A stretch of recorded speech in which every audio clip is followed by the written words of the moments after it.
So I have a chronic pain condition. I'm in a horrendous amount of pain every day, and there's not much we can do about it.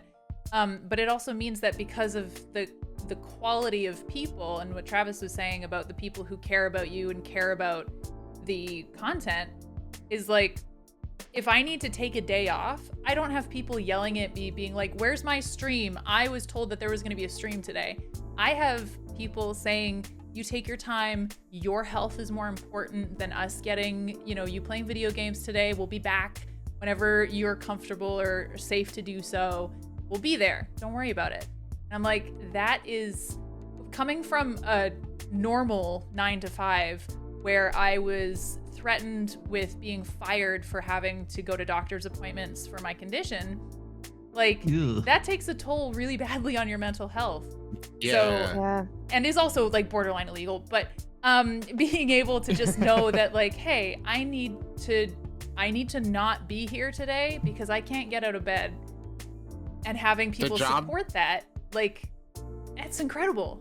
When Teresa had to go in to get her wisdom teeth removed, I was so afraid of like calling off work that we had to ask our friend to pick her up instead of me picking my wife up from major oral surgery because I was afraid of getting yelled at. Yeah, it's ridiculous. And like, that really messes you up mentally because like, you shouldn't have to live in fear to do just like a normal basic human thing. You should have a say in your own life. Yeah. And that's one of the things that this job has very kindly given me, obviously. Building a supportive community. A consummate nerd mentioned earlier said, I'm enjoying the talking with streamers more than most of the content. I think I'm pandemic starved for conversation. And it's the personal connection you can craft with a community that you invest in as, a supportive, wholesome community that has something that like just a trying to cater to the masses to the exclusion of building a personal connection will not provide you that. And they will not, as much as they are there for you as a content creator, they don't know you as a person.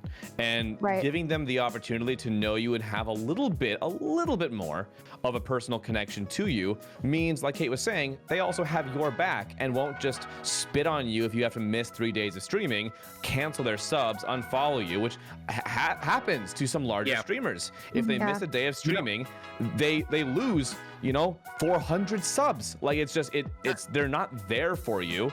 But now we can build a community who actually has our back, and that's a huge thing that I strive for as well. As potentially the oldest person on this stream, I don't know if anyone else is older than 37. You don't have to out yourself if you're. But getting there. I'm 29. What? You're 30. a child. 32. 32 old, though. What's amazing that we have here as we talk about community is like, when I was growing up, right, I had all of these nerdy fringe interests, right, which amazingly at the time was like superheroes, comic books, video games, things that are much more mainstream pop culture now, right? And I made a, like, I think conscious decision when I was about 14 that I was gonna bury all of that and keep it like private because I didn't want to get picked on. I didn't want to get made fun of. Sure. And so what I missed out on during like basically 14 to 24 was that building of community of people who are like, I don't care that we're going to get picked on for this. I love it. And I actually had a great conversation with Erica Ishii about this, where she went through this long period of time where she was so bullied and so afraid of it, but came out the other side with so much like love of this thing to support her, and like all of these anchors that she had of like, I love this thing. I know these people that love these things.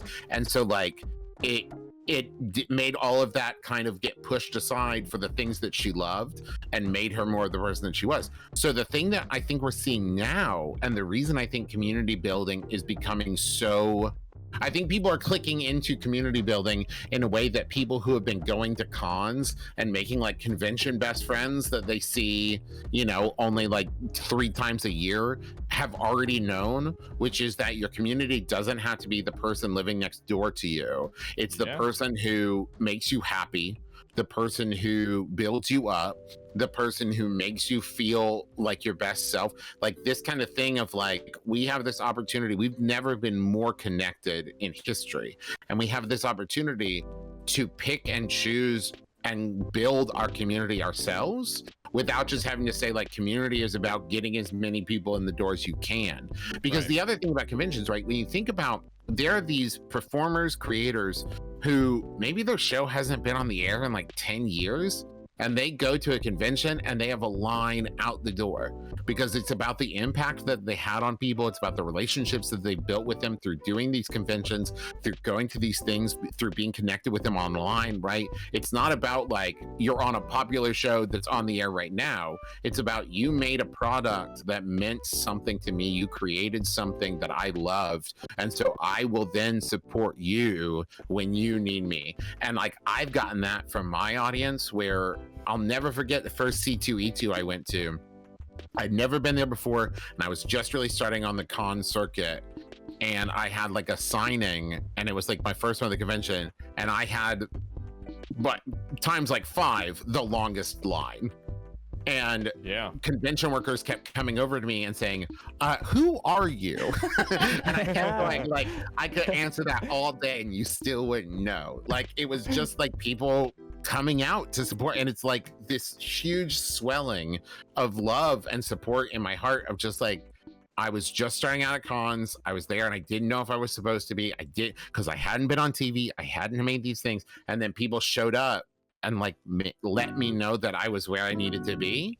And like that kind of thing, that's what community is, not just how many eyeballs you have watching your thing. I have 2 things. 1, this feels like a convention panel for sure. Oh, it's been so long. I know. Oh. And, I know. And 2, the way that I've kind of, to an outsider who doesn't understand Twitch or kind of an online space like this, the way that I've described what community building on the internet kind of means is, I'm a former bartender. I bartended for 4 years before I started streaming. Imagine that this stream, my stream, your stream, is your local pub or your local eatery or your local whatever. And you go there and the streamer is like the regular bartender. And you go in and you've got all the regulars sitting around the table or around the bar and you know everybody there. And you kind of rock up and they know a little bit about you, you know a little bit about them, and you know the people who are around you, and you can catch up, and you're invested in each other's lives a little bit, and it's just like a comforting, familiar face. It's like, I know that person. You see the names in chat and you're like, oh, I know this person. I feel comfortable because I know these people. And that is the way that I've tried to describe an online community like this. You see the same names every day. People, oh, I just got finished work. I could really use this stream right now. I just want to decompress. And that's exactly what it is. It's the stream. Yeah, the stream where everyone knows your name. I think like at the start of every stream I do, I rattle off the same, 20, 30 names, just like in the intros during intermission when I'm just saying hi to everybody. And it's nice, like, hey, these are my people. Like they show up every stream. They're always here. They keep chat going, like you were saying, Base.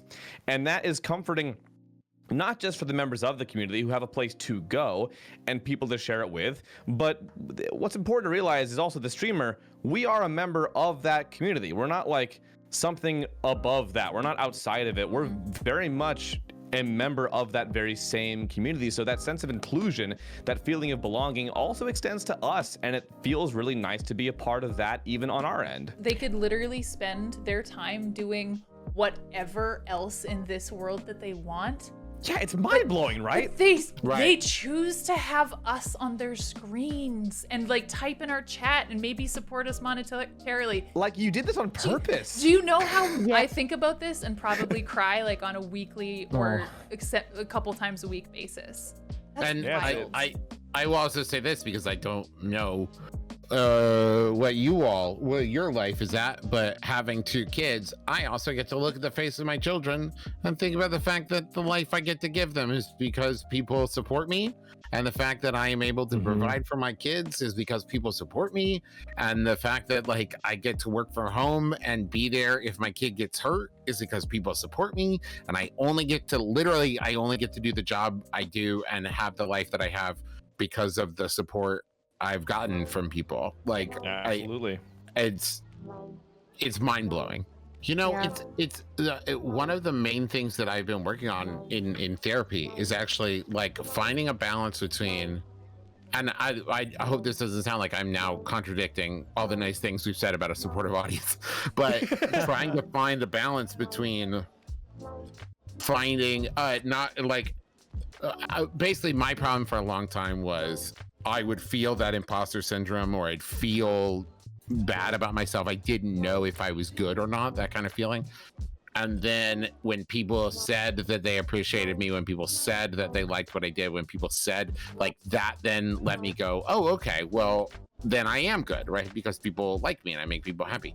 But the problem is if you base your opinion, even positive, off of other people's opinion, if you base your opinion of yourself off of other people's positive opinions about you, it's hard then not to listen to the negative too, right? For Because sure. if you're saying I am only a good person because this person said I am good, it is Yeah. then very easy for that to reflect into, and if this person said I was bad, then I must be bad. So trying to find the balance of listening to people when they say they like what you make and saying like, oh, okay, great. You like what I make, great. But then that not being what determines your self-worth and your opinion of yourself is so incredibly, like that's the needle's edge or razor's edge that I think a lot of creators, not just new media, but a lot of creators in general struggle with, is you work so Yeah. long like just thinking about yourself in terms of what other people think about you, and you don't think about the negative side to that too. It's so It can be a prevalent struggle. in our job Sorry, too. Kate. Yeah.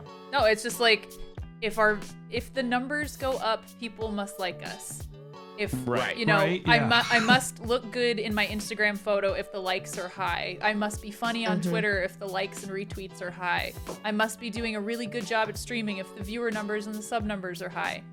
Everything about an online job, like, oh, that must have been a good podcast. The downloads were super, like the streams Right. through the roof. If our entire self-worth of our job is based on people like me, it really gets to you. And this is not something, luckily, that I feel, because like Travis, therapy is great and it's something to work on. Therapy is wonderful. Therapy is fantastic. Everybody should do it. Thanks so much to these patrons for all of your support. If you'd like to support these videos, check out patreon.com/Kate Stark. Link is in the description. Don't forget to subscribe and hit the notification bell.